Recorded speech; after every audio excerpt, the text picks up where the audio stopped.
Hi, this is my final speech for Communications 110A. It's a review of what I've learned in the class. The first thing is that knowing the basic principles of giving a speech will make speech giving easier. And one of those first principles is progressive relaxation activities, and that's things such as breathing and muscle relaxation before the speech, which I've sat here for the last 10 minutes just breathing, and I'm still pretty nervous. Um, During the informative speech, the first one that we gave, I did it on immigration, and I gave it to a group of coworkers who all work in the fingerprint identification office. So it's something that was interesting to them. Um, I feel like I did well at presenting all of the information and presenting it in an organized manner, and I also felt like I connected well with the audience because it was the topic they were interested in. Um, the conversation that they had actually after I stopped the camera and the speech was over, because of all the information I'd provided, they actually sat and talked for almost an hour on about immigration and about immigration reform and how to secure the borders, and I thought that was pretty good. I was really nervous giving the speech in front of the co-workers. Um, Something I learned during the class was that a lot of the things that I'm nervous about, whether it be a tick or a shaking knees, aren't actually visible to the audience. And it reminded me of a time in high school when I went on a mission trip, and I was gone for 2 months, and I came back, and the youth pastor asked me to talk to the whole church about what I had done. And so I wrote a speech and had cue cards and got up in front of the entire church. I was 16 years old and gave a speech, and I felt like I was shaking like a leaf, and I also felt like I was speaking very fast. And when I got off stage, I actually asked a couple people how if I was talking really fast, because I guess it was just the nerves that made me feel that way, and they all said it was normal. So it was something that I should have learned 20 years ago, that it's not really visible, and am actually look calmer than you are when you're on stage. The next speech was the demonstrative speech. This one I gave this speech about origami because it was something I knew better. I've learned from the immigration speech that knowing the material better would make me more relaxed and prepared. I also was more related to the audience that way because they're kids and they're interested in things like that, and the Ninja Stars would be fun. So I thought that by having something that I knew well and would interest the audience, that would make it come across better. That I wouldn't have to look at the notes so often, and I wouldn't have to seem so unprepared. So I think that went very well. That I connected with the audience. I think something that could have gone better was I could have been more prepared in presenting the origami by having it put together in separate different stages ahead of time, so that way I could have shown each stage as I was doing it rather than actually putting it together. And I think that would have been helpful for the flow of, I wouldn't have had to stop and go to the folding. I could have just explained the folding and moved to the next step. I was still very nervous having the camera on, even though I'm just sitting there with my kids, and that was still very nerve-wracking to try to connect with them and get it all done while on camera.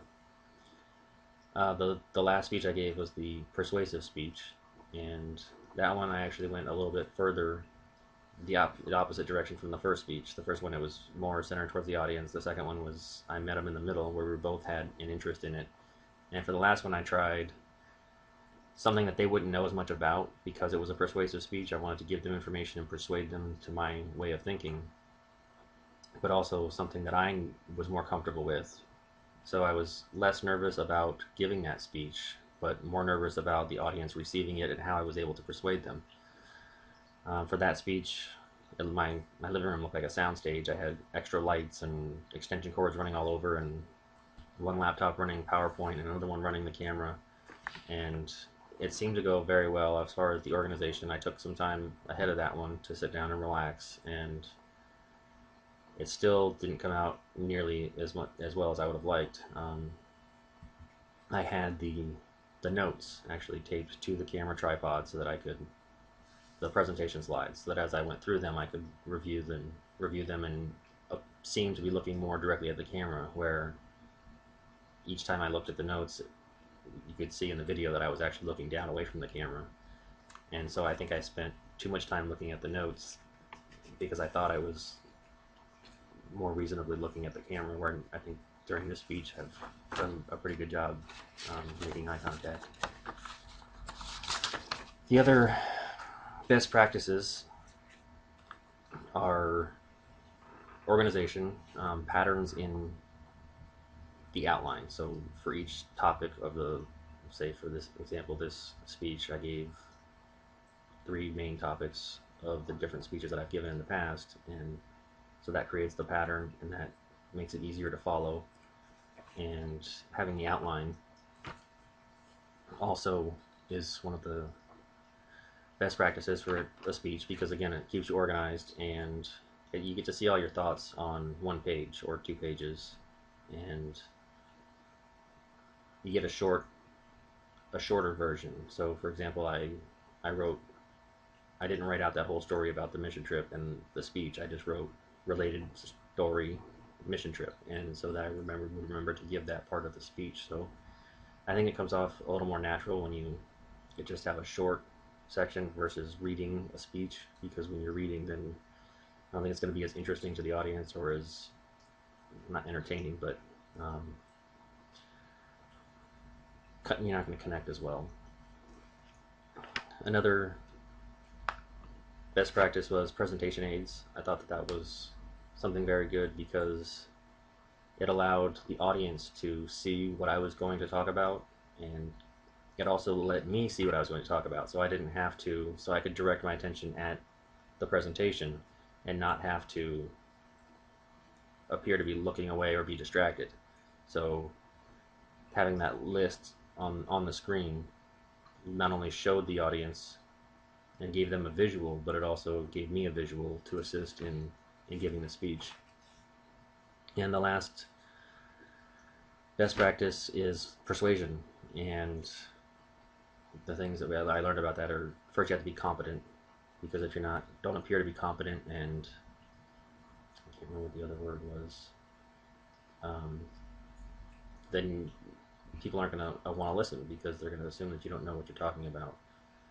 The next one was being logical, because you got to meet people on the logos level and make it understandable to them, and again connect with them in the part of their brain that says, yeah, this makes sense and it's a good idea. And the last one is being passionate about it. You have to connect with the audience on an emotional level, so that after you've given them the reasons why, you give them an emotional desire to actually be persuaded to your way of thinking. And in conclusion, the knowledge I gained from this course will definitely make me a better public speaker. It will give me the ability to talk to people, not just on a stage, but also in person, having more confidence and being calm, relaxed, and organized. I also need to mention the biblical principles that we learned about during this course. The first one being to always speak about things that are godly. Um, if we let ourselves be distracted and with the things of this world and not talk about God, then we're not fulfilling our purpose here, what God has intended for us. The next one is not to worry and to let God be in control. Um, for to relax and let God take control, I think it makes things a lot easier. For example, the mission trip I referred to earlier, we were on the street one day talking to just people on the street. I was with another man named Daniel. He was older than I was, and we met a man named Stephen who was homeless and wasn't quite there mentally. It was something definitely off. And Dan talked to him for a good 20 minutes, and he didn't quite get what the gospel was or what Dan was saying. And I was 16 years old, and I stepped in and started talking to him, and I don't even remember what I said, but God used me to speak to him, and he understood in just a minute or two what everything that Daniel had been trying to explain to him. So I think that it's very important to just let God take our tongue and make sure that what we're talking about is godly. And lastly, that speaking is how we evangelize. Matthew 7:24 says, "Therefore, everyone who hears these words of mine and puts them into practice is like a wise man who built his house on the rock." So all of us who can speak about God can help others find Him and build their house on a solid foundation so that they can have eternal life. And I think that's the most important thing in what we say. Thank you.